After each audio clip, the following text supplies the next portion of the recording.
If only it was that easy. Welcome back to another Blender tutorial. Today we'll be taking this concept sketch and transforming it into a fully 3D rendered model.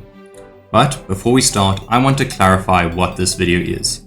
This video is not for beginners, nor is it a follow along tutorial.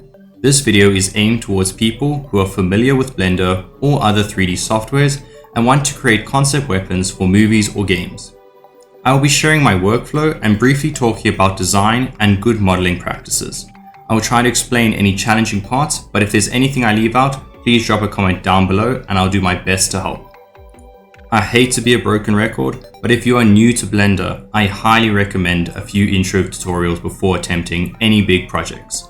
There are thousands on YouTube, I will link some down below.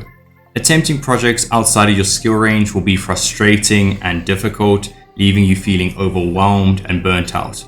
All good things take time, so one step at a time. Lastly, while we're going over vast amounts of information, remember to take breaks. I didn't finish this in one sitting, nor would I expect anyone else to. I am no expert and still make many mistakes. Feel free to correct any you see, as it might help someone else. With that being said, please keep all comments relevant and respectful, and with that out of the way, let's get into it.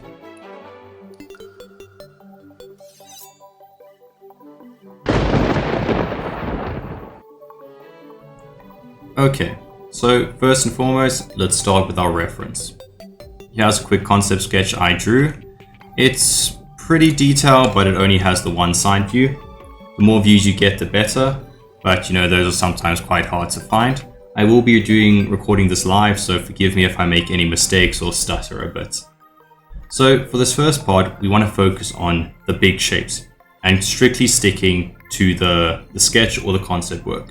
If you're modeling after real guns, you'll just be using photographs, but everything still remains the same. So, to start off with, I'm just going to be blocking out all of the big shapes. As you can see, although it looks like quite a lot has been done already, all I've done is taken very big shapes. I've kept the geometry very simple. All that I'm focusing on here is purely adhering to the reference. So just follow the reference completely. If you use X-ray vision, you can see that. And other thing is, although it's still simple, at the simple stage, you want to make sure your modeling and your geometry is spot on. Because if it's bad in the beginning, it's just going to get worse with every single modifier you add. So just keep that in mind, keep your geometry, quads, only ever use triangles if you really have to, but try and keep it simple. Another quick tip is just go up to here to the face orientation, just to make sure none of your normals are flipped. If your normals are flipped, it's going to show a big red image. So let me select some of these faces. Then using Alt-N, you can flip the normals. So there, that means your texture or your geometry was inside out. So in this view, you'll quickly be able to see any problems.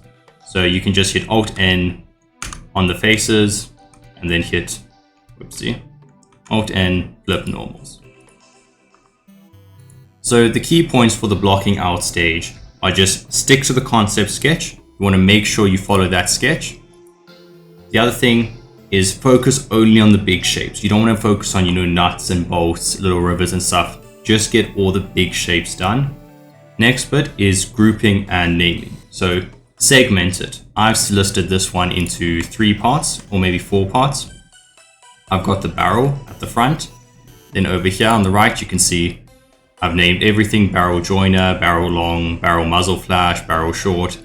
Naming things is going to help really a lot later on, so you don't have to look through thousands of cubes just named cube 1, cube 2, cube 3. Trust me, name it and sort it.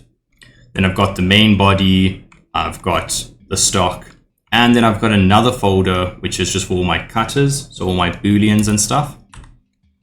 So anything here that I've left still as a cutter in case I wanted to change it later on, I have just kept it all inside the cutters tab.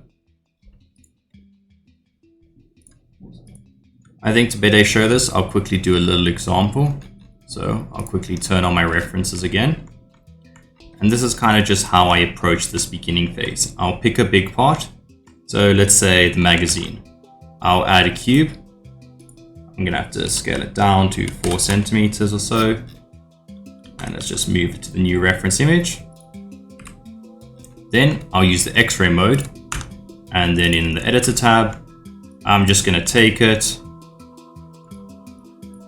And I'm just going to slowly map out the general shape. Sticking with the cube, I'm going to use loop cuts. And then move it out. You know, just keep it very simple. A good tip is always just to keep, you can use the built-in ruler in Blender, but I like to just always keep a ruler in my desk. This way, when I'm working with smaller things, I can quickly, you know, see like, yeah, okay, the gun should probably be, you know, 8 centimeters thick, or the barrel should be 4 centimeters thick. It's kind of nice to just always visually see how big an object should be. So then once you're happy kind of with your shape, then maybe go out of the 2D thing, be like, that's a bit thick, so let's just scale it down. And then always remember to hit Ctrl A and apply all transformations.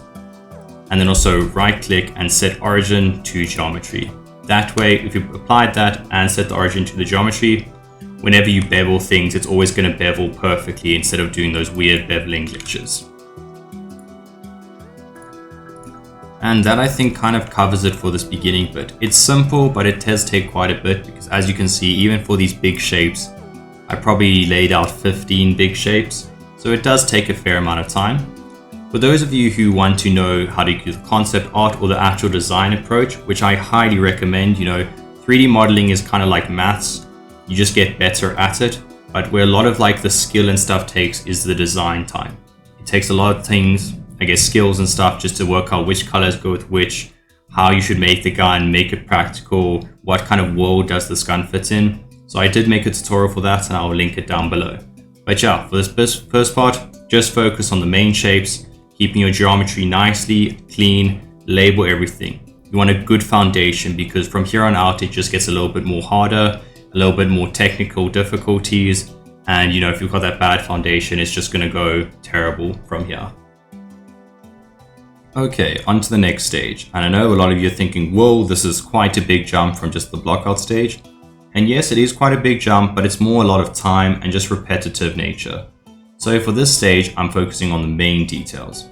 I'm now making sure every single part fits together, adding all, you know, the shields or the ornaments or the major details. I haven't added any small ones, but enough where you can clearly see what the gun's going to look like. Once again, I'm focusing on the 3 sections, the barrel, the body, and the stock. I'll start with the barrel, I'll detail the barrel, take a break. Next session, I'll detail the body, take a break, then do the stock. You know, just so you don't get yourself tired out. Now, when deciding to place detail, you want to spread it evenly, but you want to focus on the parts that are going to get looked at the most. So for that, here it's mainly this main body and the scope. This is where the player's view is going to be for the majority of the time, so it's the part that needs the most attention and focus. That being said, you should still have blank spaces. It's really nice and pleasing to the eyes when there's a, you know, clumped up place with detail and then a nice open space. It gives the eyes a chance to rest. It looks very nice. The next thing you want to do is take a break from the concept sketch or the reference. You want to mainly see how it looks in 3D. Oftentimes with 2D is a little bit limiting, a little bit limiting with, you know, what it can show. So sometimes you draw something in 2D, but it actually doesn't make sense in a 3D space. So at this stage, I want to make sure, like, can someone actually hold this handle? Is the scope at the right eye level? You know, could these parts move? Is there enough space to grab it? You know, it doesn't make sense in real life. Because even though it's a fantasy weapon, you want it to have some elements that resemble real life that makes gamers or viewers quickly, easily to identify that it's a gun. So even if you're building a super sci-fi weapon, there should still be some anchor points that mimic reality. That way they can clearly see, okay, that's a gun. It'll help your piece look more believable and more practical and realistic. The next thing is, when building these, especially mechanical parts, try to get some real life reference. So for guns, I normally use my cameras as reference because camera lenses, they've got very fine precision metal, plastic, and glass, oftentimes using the same sort of materials. So just by looking at this camera lens, you know, I'm just kind of seeing where they chose to use plastic, where they chose to use glass, you know, why do they put texture there? Why don't they put texture there? You know, On your gun, you want to use metal where it's going to get hot, so there's no warping. Plastic where light is concerned, I mean like weight. I also then use the main camera body. You know, you can kind of see why did they put screws there? Why did they put, you know, a rivet there, a seam there? Thinking like you're actually designing it in real life will help make it look more real. So after using that, you kind of go back to the 3D viewpoint and you think, okay, how can I connect it there? Does that make sense? Hopefully, after doing this a few times, you're going to have a very believable and, you know, well thought out weapon. Once again, you want to use your groups just to keep everything separate in their right section. You know, just keep staying organized. It's kind of like a chore, but you want to just always stay organized. Always keep to that scheming or that hierarchy of sorting things out. Always going to help you out. Okay, well, the next step is what I call the small detail. At this stage, you now want to start adding in the little screws, rivets, bullets, you know, just those little fine touches. This is kind of the stage where you want to see what's missing, what should I add, you know, was it missing in the concept art? Should I change this here to make it more realistic? This is all those just fine bits of polish, you know. Also, when adding things in the viewport or in 3D modeling, you can always make any kind of shapes no matter what. There's no limits. But it's good to think, can you actually manufacture that piece in real life? Like, is it possible to shape wood like that? Can you bend metal like that? That will help make the piece look more realistic, more believable. Even at this stage, I've kept all of my modifiers unapplied. So this way, if I need to change something, I can quickly change it. If you are going to apply modifiers, you're going to want to save a duplicate or copy of the object with the modifier unapplied. That way you just have a little bit of a backup if you ever want to change something, because it's much easier to change this mesh than it would be to change that. That's going to be tedious to work with. It's also not very efficient to work with it. So stick to the non-destructive workflow, which is don't apply modifiers, you know, don't apply your booleans or your cutters until you're sure that's exactly how you want it. At this stage, I'm once again just thinking, okay, does that make sense? So as you can see, the scope didn't actually have a lens cap in the concept art, but I thought, you know, a scope, very expensive piece of equipment. You don't want dust, you don't want scratches getting in on there, things like that. I did a bit of detailing to the back of the stock. I found from the concept art, it was looking a little bit, you know, too plain. Even though it is a background piece, it was still looking very simplistic. I've added a few bullets, you know, a few switches, rivets, those kind of things. Another thing is, at this stage, I like to parent objects. So at this main barrel, I've parented all the barrels together so I can move it without, you know, having to move everything individually. Same as here, the bolt action. Once again, just parented all the different objects to the centerpiece. That way I can move it, or when it comes to rendering it, it's easy to position or prop up for different movements. Also, if you're giving it over to an animator, at least they can see which pieces should move together and which ones shouldn't. This is the last stage of the building process that we're actually going to be modeling. From here on out, we're just going to be doing texturing and coloring. So really take your time thinking, you know, what's missing? Should I move that? All these kinds of things. Even sometimes take a day break, you know, come and look at it the next day, because oftentimes once you've slept on it, you'll think, oh man, this is really good. You wake up the next morning, you're like, no, that is terrible. That's off, you know, go and change the little pieces. Don't try to rebuild it. You know, you can't fix everything, but, you know, be happy with it. Make sure everything's in the right position. Also, even though, you know, you've been working well, good normals, check your normals, you know, after a while, just to make sure. See, even with me working properly, I noticed here, all these normals are flipped and all those normals are flipped. So once again, we're just going to go into edit mode, select everything on the face and Alt N to flip normals. So even when you've been working on a piece for hours, it's very easy to just make these simple, dumb mistakes. And like, if you don't notice it in this early phase, you're going to be applying textures or you're going to be unwrapping stuff and things are just going to be warping or looking weird. You're going to spend hours trying to figure out why your textures aren't working, you know, why the texture paint isn't working. In the meantime, it's your geometry, your normals just haven't been applied or flipped. Another thing is, just remember, always apply all transformations, make sure the center or the geometry is set to the origin, all these kind of things. Just kind of get your surface prepped for painting. The one thing to keep in mind is, do you want this for a render or do you want this for a video game? Because that's going to determine how you model things. So for example, because I know I'm going to be using this for a render, I can be, a bit more lenient with the amount of geometry. So you see all these little grips are physical geometry. So they actually have vertices because, it's just a render. It doesn't really need to be optimized. But if you're making it for a game and optimization is a key point, you could easily make that texture just with a texture, with a bump map, those kind of things. Even screws and stuff. You get decal packs or even just using, normal textures, bumps and vectors. You can make that in the texture menu. So you kind of want to play it, see what kind of application is this kind for? Is optimization important or isn't it? So before I move on to the next section, my last point is this detailing stage or these small details is, quite frankly, the more time you spend and the more details you make, the more realistic it's going to look. But you have to kind of tell yourself where the limit is, because else you can spend an infinite amount of time.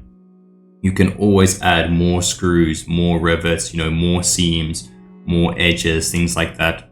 You kind of want to see what is the level of detail that I need to go to. It's really easy when you're working with other projects because then you just kind of match everything to the same detail level. But when it's a singular project, really, you're the only judge that can say, okay, this is enough detail, time to move on to the next step. So try not to get lost just adding endless and endless details. Most of these shapes, I've just made with simple cylinders, extruding, those kind of things. These shield bits, I've just used a simple cube, but then I've added a subsurface modifier. And then I made sure to use the warp or what is it even called in Blender? The proportional editing tool. So when I'm making these or when I move these up, I use the proportional editing tool to make sure that the curve is perfect. That way it looks machined instead of handcrafted. So it looks realistic, but it doesn't look organic because I wanted it to look like a physical shield, like a piece of armor on the gun. Most of these, other than the shields, are really just simple geometry.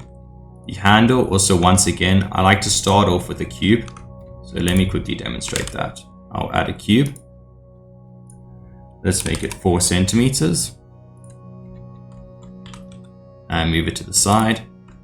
So keeping the geometry simple, and I just go into X-ray mode and in the edit mode. And I'll first just use extruding, so the E key, and I'll just kind of move it to the shape I want, of the handle. Keep it as a square. Then when I've got the shape of the handle I want, I'm going to take it off X-ray mode and I'm going to add a subsurface modifier. I'm just going to set it to 2. 2 is normally all you need. 3 if something's really high quality, but after going past 3, you're just wasting performance for not really any realistic results. Then I'm just going to use the loop cut tool to add a few loop cuts and then scale it out to get the more shape I want. I'm also going to shade it to smooth and then maybe, move a few of these up.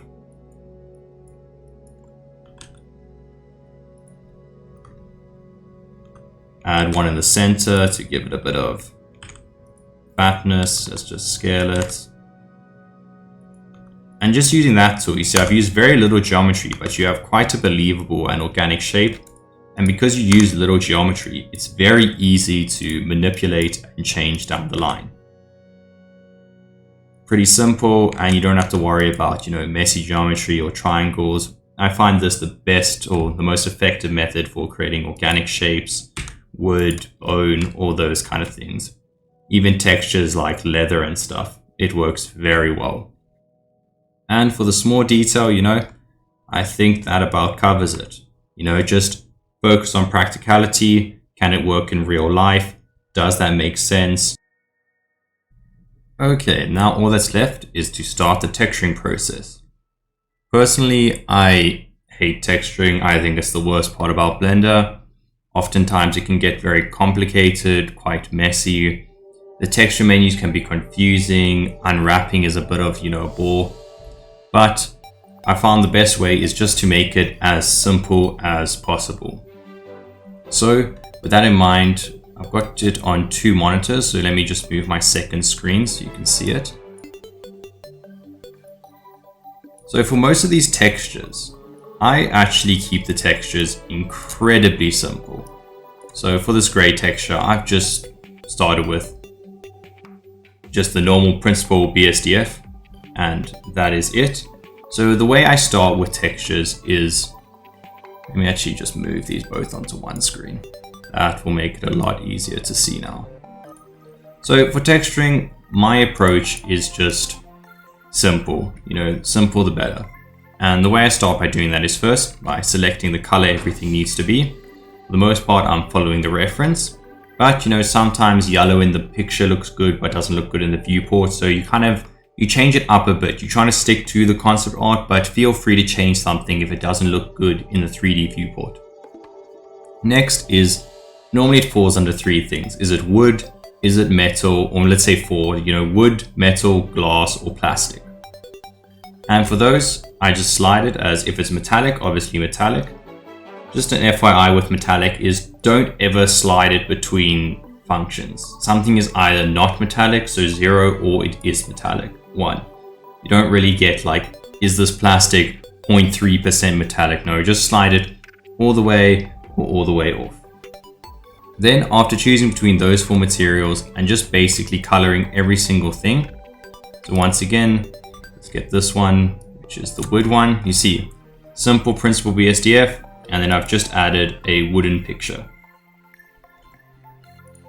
And for this stage, I'm not making the materials realistic. As you can see, they still look quite plain and basic, but I'm just kind of looking back at it and thinking, do these colors match? Should I add more blue? Should I add less blue? It's kind of just going down to color theory, but that's going to be mainly the work of the concept artist. Luckily, you should just have to follow the plan and do it on screen.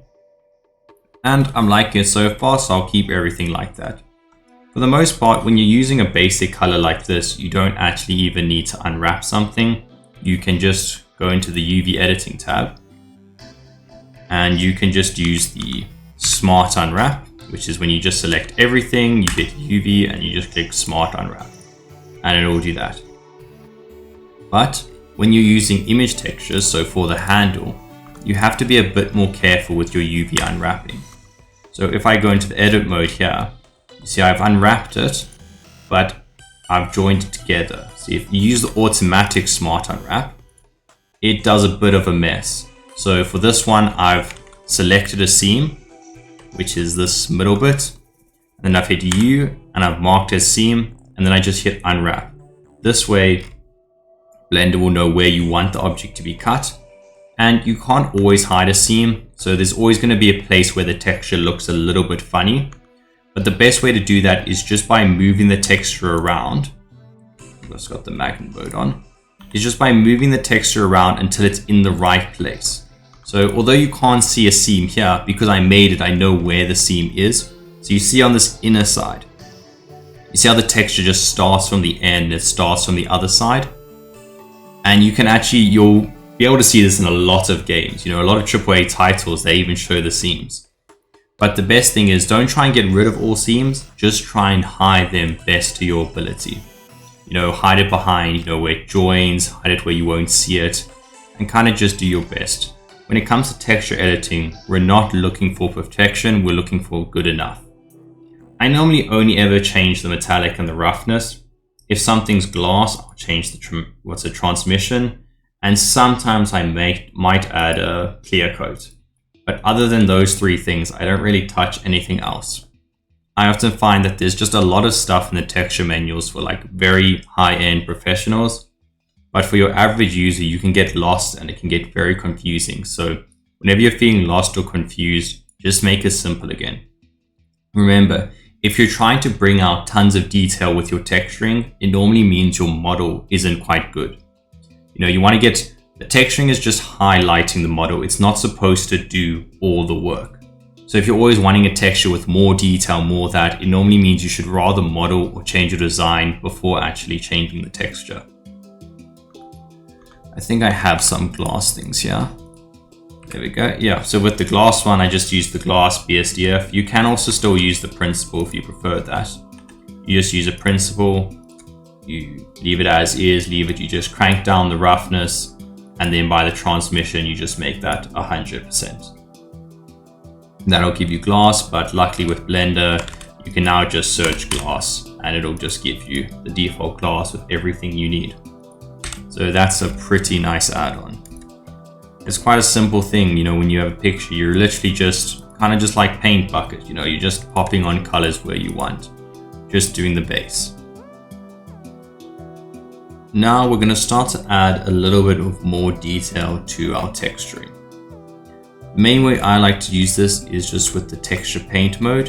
So that's when you create a mask and then you decide, Blender chooses which two textures to merge together. So to show this, I've set it so that anywhere where there's white, it'll show a different texture to where it's black. Let me just get it to show the texture painting. There we go. So as you can see, for most part, I've just hand painted in with the stylus all over the white stuff. And I'm just been adding scratches and marks. You're normally going to have more scratches and more marks where the gun gets used a lot. So around screws, around handles, sharp edges where the gun gets placed. That's where you're going to want to make sure there's a little bit of damage. The thing is, when you're doing older stuff like decayed or broken, it's very easy because you can just add so much detail. But when you want something to look new but still realistic, it's hard because you don't want to make it look, you know, decrepit or decayed. But it still needs to look like it's used, because Blender, if you don't add any kind of damages or defects, it looks too perfect and then it doesn't look realistic. So there's a fine line with too much damage and not enough damage. You kind of just want to play it. The way I do this is, let me just choose one of these textures. Let's choose this front barrel. So if we look at the UV editing, one thing I will say is if you have a multi-monitor setup, it is really useful to use it. It makes working with Blender a lot easier, especially this painting. Because as you can see, pushing everything on one monitor becomes quite hard to use. So all I've done is I've set up a 4K black image. And then where the UVs are unwrapped, I have slowly drawn in a pattern that I want to do. Then, once I'm happy with the pattern, in the texture menu or in the shading menu, I have set, let's just go and get the shading tab to be out. Sorry that I'm so quickly flipping between screens. So for the shading editor, it's very simple. I've just now selected that image where I've drawn the white pattern on. So let's find that image again. This little image here. I have made this image. I've selected it into my image selector. Then I've made it into a mix shader. And all that it says is wherever it's black, show the blue, and wherever it's white, show the gold. And just with that simple texture, you can get quite believable and quite a nice final result. It looks very ornate and the gold reflects quite well. You can make it more realistic with adding in scratches, adding a little bit of bumps and stuff, but like I said, I like to keep the texture painting and the shading simple. So I know there's a lot of people a lot better than that than me, but for me, those simple textures work absolutely perfect. The only ones that are sometimes a little bit more complicated are once again the more organic ones.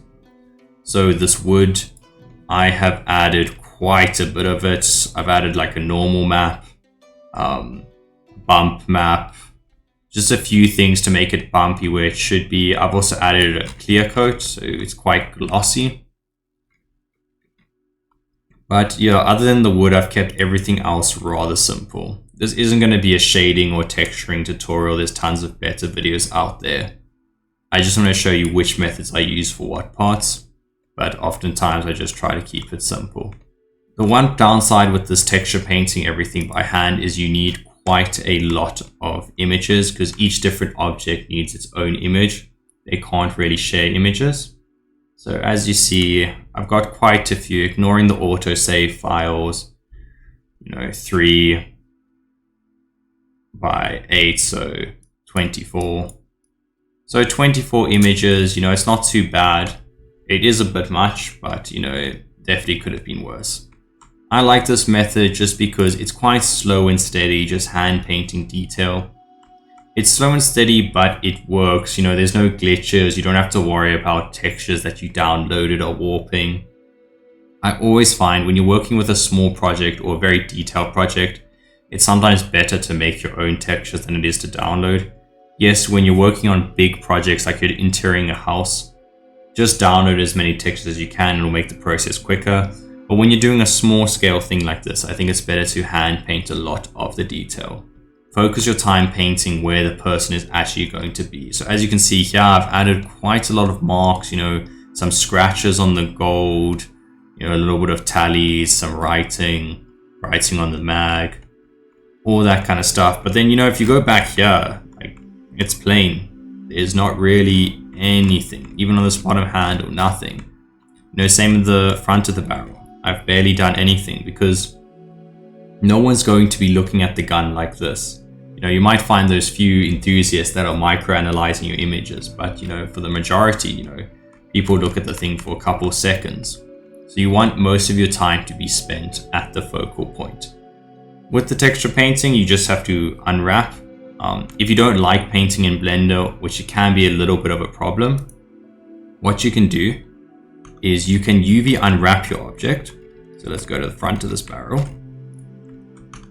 So as you see, I can UV unwrap it. Then just take a screenshot or save this image and you can see where the UVs are. Open that in Photoshop. Then you can easily paint the exact pattern, or you can just get patterns from online. You know, just download from Google a couple of patterns, stick them, make sure they're in line with your UVs. Then when you load this image back into the Blender, it will automatically update. Also, if there is a problem or you want to change something, you can live change these photos. So as you can see, if I move the UVs, notice how the image is changing. Let me just close that. That will make it a little bit easier to see. See, you can move it to just get the exact same point. This really helps if you're having a little bit of issues with the scaling or the size of it. It's not laggy at all, you know, very customizable. And then lastly, I just kind of call this stage the final touch, you know, the final polish. This is your stage to add your last little bit of details. For that is mainly stickers. So for things like reticles and scopes, I normally just use a sticker. For small bits of text, I'll use stickers. So here, these ones are just flat. These curved ones, I've used a shrink wrap modifier to make sure the sticker is on the side. So as you can see, anytime I need writing and stuff, I'll use stickers. You know, you can get warning sign stickers, you know, more writing. You kind of just want to see where stickers are going to be. You know, where you want to put stickers. There's really no limit. They're quite quick and stuff. Remember the resolution for the sticker. If you're not going to have too few, you could use 4K, but if you're going to have like 100 stickers, it's going to fill up the space quite quickly. So rather than stick to a very low resolution, you know, like maybe 500 by 500. But other than the stickers, not else really has changed from the model. I'm kind of just looking around, doing my final checks, like, does this color look well? Is the gold looking realistic? I normally tab between rendered and non-rendered view. I'm just not going to do this with OBS because they just don't work too well together. And maybe take a couple, you know, just test renders just to make sure all your materials are looking right. This is your last time to really change anything, because after this we're just going to be taking out pictures, or we're going to be exporting or baking the model. These are our last time to change anything. But for the most part, I'm really liking how it's looking. Everything's good. You know, there's no areas that I can see. Everything's the right scale. For stickers, a lot of my inspiration once again is just cameras. You know, cameras have all these nice little writings on them. And because cameras use scopes and lenses, you can literally just download camera stickers, or I just created some quickly in Paint and then just load them onto your Blender gun. And yeah, that is about it. My final processing is going to be setting up the scene, setting up the lighting, how to, you know, take renders, how to change things, but I've made an entire different video for that because it's also quite a little bit of a long explanation, and I think this video is already going to be a bit too long. So that does it for me. Congratulations, you have made it to the end. The only thing left to do is to render it or bake it for games. Concept weapons can be quite a challenging task to complete. So for a little bit of inspiration, I'll show you my first 3D gun. It's pretty bad, it has no detail, simple textures, and a boring design. But it serves as a good reminder that we all have to start somewhere. Sucking at something is the first step towards being sort of good at something. If your improvement ever becomes stagnant, usually the problem lies with your design and not your 3D modeling skills. The best way to improve design is by using references or by analyzing other artists' works, trying to understand why they made the choices they did and how they chose to tackle a project. But practice without understanding is a great way to waste your time. Having a solid plan and a well thought out idea is much better than just diving straight into the 3D viewport headfirst. I just wanted to say thanks to all the support I got on my last concept weapon tutorial. I hope this video will be able to inspire other artists to create breathtaking renders. Now, go and create some awesome stuff. And with that out of the way, thanks for watching, and I will see you in the next video.